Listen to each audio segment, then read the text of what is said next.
बेगूसराय क्या, हमारा जांच दिल्ली और टाटा मेमोरियल और वहां पे मान्य है। ये हमारा ऑटोमेटेड बायोकेमिस्ट्री मशीन है। बेगूसराय में आज के दिन में एकमात्र मशीन है। ये 3 से 4 दिन में फाइनल रिपोर्ट हम लोग देते हैं। कब पता चले एक मरीज को कि अब हमें एक पैथोलॉजी डॉक्टर के यहाँ संपर्क करनी चाहिए? थायराइड का जांच हो गया और इनफर्टिलिटी प्रोफाइल का जांच हो गया, तो ये सेम डे रिपोर्ट हम लोग करके देते हैं। पुराना घाव है जो आपका, जो ठीक नहीं हो रहा है, या ऑपरेशन हुआ वहां पे घाव हो गया है आपको और वो एंटीबायोटिक से ठीक नहीं हो रहा है, तो उसमें इसका बहुत बड़ा उपयोग है। अभी ये मशीन हमारा जो बायोप्सी का जो प्रोसेसिंग ग्रॉसिंग जो है वो बेगूसराय में एकमात्र हमारे विजय डायग्नोस्टिक में ही हो रहा है।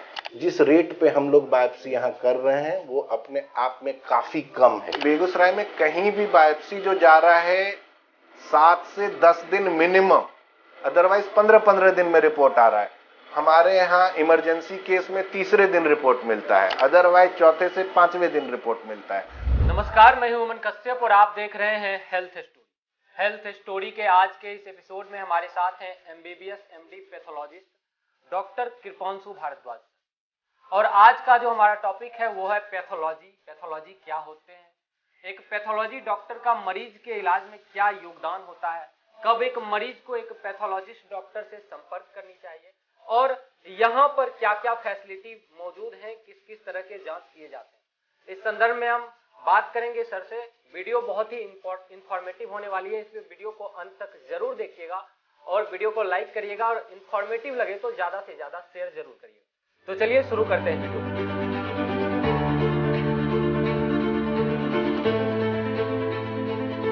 बहुत बहुत स्वागत है सर आपका केवी स्टूडियो के कार्यक्रम हेल्थ स्टोरी में। धन्यवाद, शुक्रिया। और सबसे पहले तो केवी स्टूडियो के द्वारा हेल्थ स्टोरीज करके जो कार्यक्रम शुरू हुआ है उसके लिए आपको अब बहुत शुभकामना। ये डॉक्टर से ज्यादा ये स्टोरी जो है वो जनता के बेहतरी के लिए है और उनको जागरूक करने का एक बहुत अच्छा मुहिम है। और स्पेशल थैंक्स टू डॉक्टर रोशन भैया जिनके गाइडेंस में ये शुरू किया गया है और ये आगे चल के बेगूसराय की जनता को काफ़ी जागरूक और डॉक्टर्स को भी काम ईमानदारी से और अच्छे से करने में प्रेरित करेगा। ये जो आपका प्रोग्राम शुरू हुआ है वो क्या कहेंगे सर? पैथोलॉजी, सबसे पहले मैं कहूँ तो पैथोलॉजी क्या होता है, आसान भाषा में अगर हम समझना चाहें तो? आज के दिन में जो हमारा जो मेडिसिन है वो एविडेंस बेस्ड हो गया। एविडेंस बेस्ड मतलब साक्ष्य बेस्ड। तो उसमें पैथोलॉजी जो है वो ये बताती है कि आपको बीमारी कौन सी है और आपको क्या गड़बड़ी है, जिसके ऊपर क्लिनिशियन जो हमारे एमडी हों चाहे एमएस हों वो दवाई लिखते हैं। तो अगर वो जांच के साक्ष्य के बिना पर लिखा गया हो तो वो हमेशा बेहतर रहता है। और हर एक व्यक्ति को एक पैथोलॉजिस्ट डॉक्टर के पास जाना चाहिए या कम से कम जांच तो पैथोलॉजिस्ट के यहाँ ही करवाना चाहिए, जिससे कि ये हो कि उनको बीमारी सही से पता चल पाए। मरीज के इलाज में यही योगदान रहता है कि क्या बीमारी है वो पता करके बताना। हाँ। अच्छा, कब पता चले एक मरीज को कि अब हमें एक पैथोलॉजी डॉक्टर के यहाँ संपर्क करनी चाहिए? अगर देखिए 2 तरह से होता है इसमें, एक तो आपकी तबीयत खराब हो गई हो तब, और नहीं तो आपको ये पता करना हो कि अभी मैं ठीक से हूँ कि नहीं हूँ। तो उसके लिए एक रेगुलर हेल्थ चेकअप होता है। एक नॉर्मल जनता के लिए एक रेगुलर हेल्थ चेकअप 4 महीने 6 महीने में एक बार करवा लेना चाहिए। उसमें आप लिपिड प्रोफाइल हो गया, थायराइड हो गया, नॉर्मल सीबीसी, आपका हीमोग्लोबिन कितना, इसकी जांच होनी चाहिए। वो एक रेगुलर जांच है जो कि होना चाहिए। दूसरा, जब आपका तबीयत खराब है तब तो जिस तरह से आप क्लिनिशियन के पास गए हैं और आपको जो भी जिस तरह से जो आपके कंप्लेंट्स हैं उस हिसाब से वो जांच लिखेंगे और उस जांच को के हिसाब जांच जो है वो एक पैथोलॉजिस्ट के यहाँ होना चाहिए, बिकॉज कि वो उसको इंटरप्रेट करके ये बता सकते हैं कि बीमारी क्या है, जिससे कि कम से कम दवाइयाँ और सटीक दवाइयाँ लिखी जाएं और लोग आसानी से ठीक हों और कम से कम खर्च में ठीक हों। जो अच्छा, ये भी देखा जाता है सर जांच के साथ कि बहुत जगह जाने के बाद कहीं से भी अगर जांच करवा के हम लाए और किन्हीं डॉक्टर के यहाँ गए तो वो मायने नहीं देते हैं उस जांच को, तो इसके पीछे क्या रीज़न है? इसके पीछे ये रीज़न है कि वो जांच क्या एमडी या एमडी पैथोलॉजिस्ट क्या है या सर्टिफाइड जांच घर में वो जांच हुआ है, क्या आपने जांच जहाँ से करवाया है वहाँ एक एमडी सर्टिफाइड डॉक्टर उस रिजल्ट को इंटरप्रेट करने के लिए बैठा हुआ है कि है मशीन वैल्यू देता है, मशीन डायग्नोसिस नहीं देता है, डायग्नोसिस पैथोलॉजिस्ट देता है, दवाइयाँ क्लिनिशियन लिखते हैं, समझ रहे हैं। तो इसीलिए उस जांच को एक पैथोलॉजिस्ट जो भी क्लिनिशियन है उनका अधिकतर यही एम रहता है कि जांच किसी एमडी पैथोलॉजिस्ट के यहाँ। और मैं किसी भी क्लिनिशियन को नहीं जानता बेगूसराय में कम से कम या बाहर भी जो मैंने काम किया है कि एमडी पैथोलॉजिस्ट अगर रिपोर्ट दिया हो, एक सर्टिफाइड लैब हो उनका और उसकी मान्यता प्राप्त लैब हो तो सब जगह क्लिनिशियन उसको मान होगा ही होगा। बेगूसराय क्या, हमारा जांच दिल्ली और टाटा मेमोरियल और वहाँ पे मान्य है, तो बेगूसराय में क्यों नहीं मान्य होगा? नॉर्मल लोगों का ये प्रॉब्लम और शिकायत भी रहता नहीं, है। बिकॉज उनका प्रॉब्लम ये हो जाता है ना कि वो एक अनसर्टिफाइड, सिर्फ जहाँ पे एक टेक्नीशियन बैठ रहा है, मशीन की वैल्यू बता रहा है, वो जांच नहीं कर रहा है, वो मशीन की वैल्यू बता रहा है। मैं अभी फिर से इस बात पे मैं प्रेशर डालूंगा, मशीन का वैल्यू करना और उस वैल्यू को इंटरप्रेट करना दो चीज़ें हैं। बिकॉज उसके लिए क्लिनिशियन भी ट्रेंड नहीं है, उसके लिए टेक्नीशियन भी ट्रेंड नहीं है। टेक्नीशियन जो है वो उसके लिए ट्रेंड है कि मशीन पे उसको रन कैसे किया जाए, उसके वैल्यू को इंटरप्रेट करने की क्षमता टेक्नीशियन में नहीं होती है। अच्छा सर, पैथोलॉजी की अगर मैं बात करूं तो कितने तरह के जांच होते हैं पैथोलॉजी में? हमारे यहाँ जो सुविधा है उसमें सबसे पहले आपका खून का जांच होता है। खून का जांच में एक नॉर्मल हीमोग्लोबिन हो गया आपका, उसमें बाकी भी पैरामीटर्स होते हैं, WBC का डिफरेंशियल काउंट हो गया, उसको देखना, उसको इंटरप्रेट करना, उसको मशीन जो दे रहा है उसको बताना, पहला तो वो हो गया। दूसरा बायोकेमिस्ट्री का हो गया। बायोकेमिस्ट्री मतलब लिवर फंक्शन टेस्ट, किडनी का जांच हो गया, लिवर का जांच हो गया, आपका लिपिड प्रोफाइल हो गया, वो सारी चीज़ें आती हैं। तीसरा हार्मोन का जांच होता है, वो भी बायोकेमिस्ट्री के ही अंदर में आता है, तो उसमें उसका मशीन महंगा आता है, उसका कैलिब्रेशन वगैरह और QC वगैरह महंगा आता है, तो उस हर एक लैब में नहीं होता है, तो वो भी हमारे यहाँ सुविधा अवेलेबल है और वो हम लोग सेम डे रिपोर्ट करके देते हैं। जैसे कि थायराइड का जांच हमारे यहाँ खुद होता है। इनफर्टिलिटी प्रोफाइल जो होती है, जो बच्चे जो दाम्पत्य जीवन में हैं जिन्हें बच्चा नहीं हो रहा है, तो उनका हार्मोनल जांच सारा होता है, तो वो जांच का रिपोर्ट भी हम सेम डे देते हैं, उसी दिन हम लोग करके देते हैं। तो ये सारी सुविधाएं हैं। दूसरा उसके बाद कल्चर में आते हैं, जो यूरिन कल्चर हो गया, हमारे यहाँ ब्लड कल्चर की सुविधा है जो कि इस डिस्ट्रिक्ट में एकमात्र हमारे पास है और किसी के पास नहीं है। उसके बाद यहाँ पे जो ऑपरेशन होता है, वहाँ से जो टिश्यू निकलता है या कोई गांठ है उससे टिश्यू निकलता है, इसलिए कि बायोप्सी की जांच होती है जो कि प्रॉपर कैंसर का जांच है, वो हम यहाँ करते हैं। यहाँ पे उसका प्रोसेसिंग होता है, यहाँ पे उसकी ग्रॉसिंग होती है, प्रोसेसिंग होती है, और उसके बाद यहीं पे हम उसको रिपोर्ट करके तीसरे से चौथे दिन उसका रिपोर्ट देते हैं या 5वें दिन मैक्सिमम उसका रिपोर्ट देते हैं, जो कि यहाँ पे किसी भी दूसरे लैब में देने पे कम से कम आपको 7 से 10 दिन लगता है, और अगर बड़ा स्पेसिमेन है तो 15-15 दिन लगता है। और सबसे बड़ी बात इसमें क्या है, जो जांच यहाँ पे होने का फ़ायदा कि जो टिश्यू हम निकाल रहे हैं यहाँ से या ब्लड जो निकाल रहे हैं यहाँ से, उसको बाहर भेजने का एक वे होता है, और उसको बाहर जाने में वो टिश्यू खराब होता है बहुत ज़्यादा, और वहाँ पे पहुँचते पहुँचते वो टिश्यू पुराना हो जाता है, जांच ठीक से नहीं होती है, पेशेंट परेशान होता है।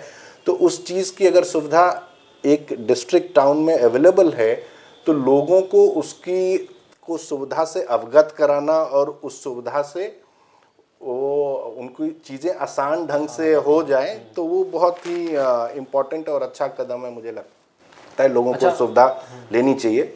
अच्छा, जांच के दौरान सर, जांच तो बहुत सारी बीमारियों का होता है, कैंसर जैसे, तो कितनी सावधानी बरतनी पड़ती है जांच के दौरान? नहीं, जांच तो बरतनी पड़ती है। अब मैं एक एग्जाम्पल के रूप में मैं बताता हूँ। मान लीजिए किसी भी व्यक्ति का एक यूट्रस निकल के आया, यूट्रस बच्चेदानी, अगर उसका ऑपरेशन हुआ, निकल के आया, कुछ बीमारी लग रही थी, डॉक्टर को निकाल के भेजा।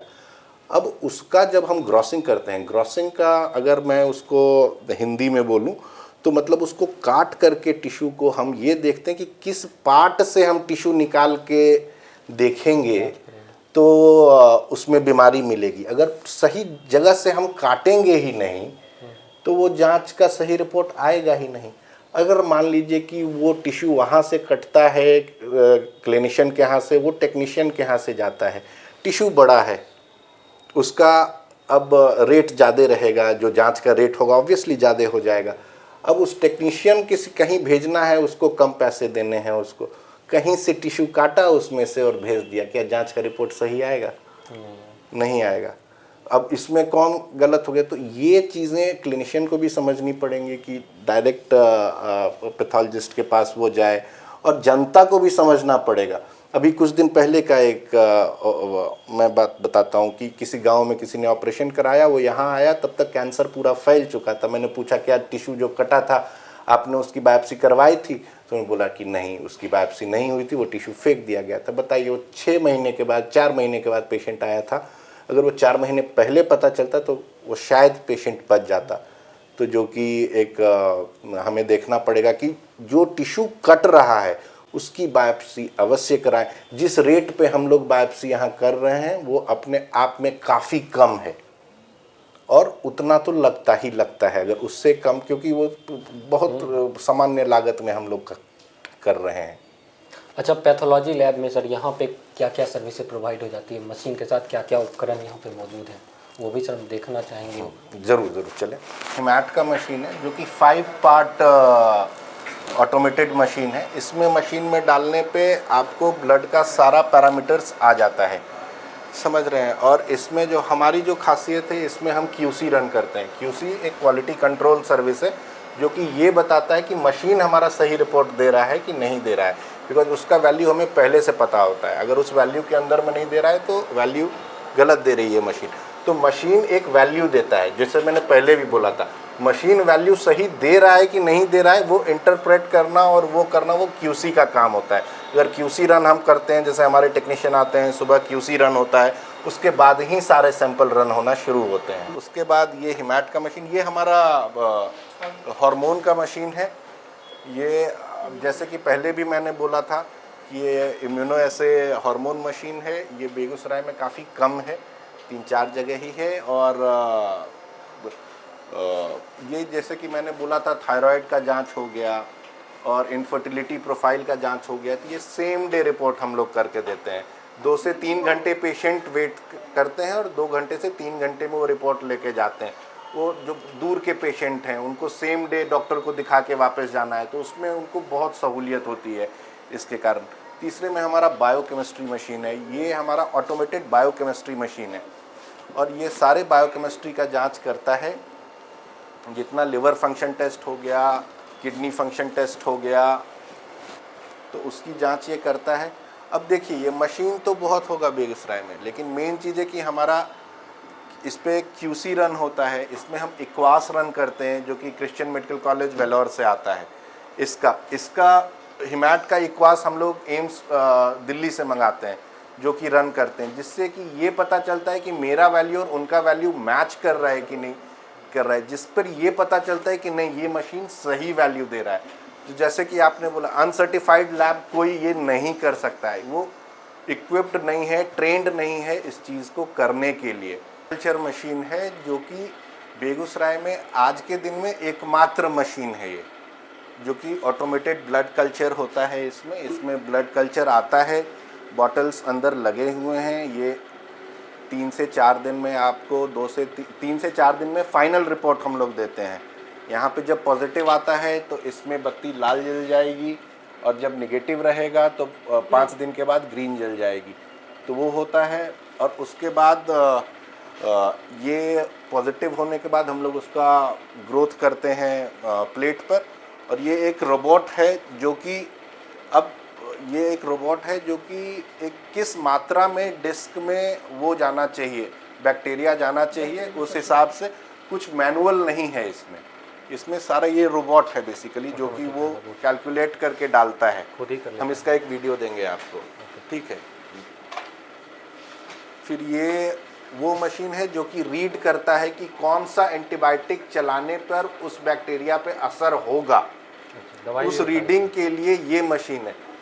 बहुत से क्लिनिशियन अगर ऐसे ही दवा लिखते हैं, उसमें ये अगर असर नहीं कर रहा है तो धीरे धीरे इसका मतलब ये होता है कि बंदा रेजिस्टेंट कर गया है, उस बैक्टीरिया रेजिस्टेंट कर गया है उस एंटीबायोटिक से, तो एंटीबायोटिक बदलना पड़ेगा। लेकिन कौन सा एंटीबायोटिक बदलना पड़ेगा, तो उसमें ये मशीन हेल्प करता है। ये सबसे ज़्यादा फ़ायदेमंद होता है यूरिन कल्चर के लिए, और ब्लड कल्चर स्पेशली जो 1 महीने या जो जन्म शिशु, जो नवजात शिशु होते हैं उनमें, क्योंकि उनके पास कम से कम एंटीबायोटिक में ठीक करने का चैलेंज होता है उनके अंदर, तो उसमें ये बहुत ही ज़्यादा सहूलियत है। पुराना घाव है जो आपका, जो ठीक नहीं हो रहा है, या ऑपरेशन हुआ वहाँ पे घाव हो गया है आपको और वो एंटीबायोटिक से ठीक नहीं हो रहा है, तो उसमें इसका बहुत बड़ा उपयोग है। और इसमें कम से कम एंटीबायोटिक में आपको ठीक होने का ज़्यादा से ज़्यादा चांस है। ठीक है, उसके बाद हम आ जाते हैं बायोप्सी वाले पे। अभी ये मशीन हमारा जो बायोप्सी का जो प्रोसेसिंग ग्रॉसिंग जो है वो बेगूसराय में एकमात्र हमारे विजय डायग्नोस्टिक में ही हो रहा है। और हम यहाँ पे ग्रॉसिंग करते हैं। टिश्यू हमारा जो डॉक्टर्स के यहाँ से टिश्यू आता है, टिश्यू की ग्रॉसिंग होती है, और टिश्यू हमारा जो है वो हम काट करके मशीन में डालते हैं, जो कि अभी देख सकते हैं आप प्रोसेसिंग हो रही है इसकी। इसमें 16 घंटा समय लगेगा। ये एक एक करके जितने ट्यूब्स हैं जाके करके ये करेगा, और उसके बाद प्रोसेसिंग होगी। फिर उसका हम लोग ब्लॉक बनाएंगे, जो कि ये ब्लॉक है, ब्लॉक बनेगा। ये ब्लॉक जैसे ऑटोमेटिक प्रोसेसर है, वो बायोप्सी का ऑटोमेटिक प्रोसेसर है। फिर हम इस पे ब्लॉक बनाते हैं, यहीं पे ब्लॉक बनता है, मैं खुद ब्लॉक बनाता हूँ। उसके बाद ये ब्लॉक कटेगा। ये जो मशीन है लाइका का मशीन है, ये जर्मनी का मशीन है, ये जिस पे कटता है और यहीं पे स्लाइड बनती है। तो इसका सबसे बड़ा सुविधा ये है कि जैसे बेगूसराय में कहीं भी बायोप्सी जो जा रहा है 7 से 10 दिन मिनिमम, अदरवाइज 15-15 दिन में रिपोर्ट आ रहा है। हमारे यहाँ इमरजेंसी केस में तीसरे दिन रिपोर्ट मिलता है, अदरवाइज चौथे से 5वें दिन रिपोर्ट मिलता है। और अगर बीमारी ख़राब हो तो वो 10 दिन काफ़ी मायने रखते हैं। 10 दिन में वो व्यक्ति अपना एक बीमारी को किस तरह से अप्रोच करना है प्लान करके आगे मूव कर सकता है, रेदर देन कि यहाँ पे। और दूसरी सबसे बड़ी सुविधा होती है, जो बायोप्सी यहाँ आ रहा है उसको प्रिजर्वेशन का प्रॉब्लम नहीं है। यहाँ से जो टिश्यू बाहर जा रहा है वो सड़ जाता है। मैं इसके पहले दिल्ली में काम कर रहा था, जहाँ पे सारे जगह से सैंपल आते हैं। बिहार का सबसे बड़ा प्रॉब्लम ये था कि यहाँ से सैंपल सबसे ज़्यादा सड़ के पहुँच रहे थे वहाँ पे, बिकॉज कि जनरल जो बाहर में लोग हैं उनको पता नहीं है टिश्यू को प्रिजर्व कैसे किया जाए, और भेजने और उसके प्रोसेस में टिश्यू बहुत ख़राब होते थे, जिससे कि डायरेक्ट इफेक्ट पेशेंट के ऊपर होता है। वीडियो देखने के लिए बहुत बहुत धन्यवाद। यदि आपका भी कोई सवाल है तो कमेंट सेक्शन में लिखिएगा, ताकि हम अगले हफ्ते सर के सामने उस सवाल को रख सकें। बाकी वीडियो देखने के लिए बहुत बहुत धन्यवाद। अगर वीडियो इन्फॉर्मेटिव लगे तो वीडियो को लाइक करिएगा, शेयर करिएगा और प्यारा सा एक कमेंट जरूर लिखिएगा हमारे लिए। बाकी स्वस्थ रहिए, मस्त रहिए। जय हिंद।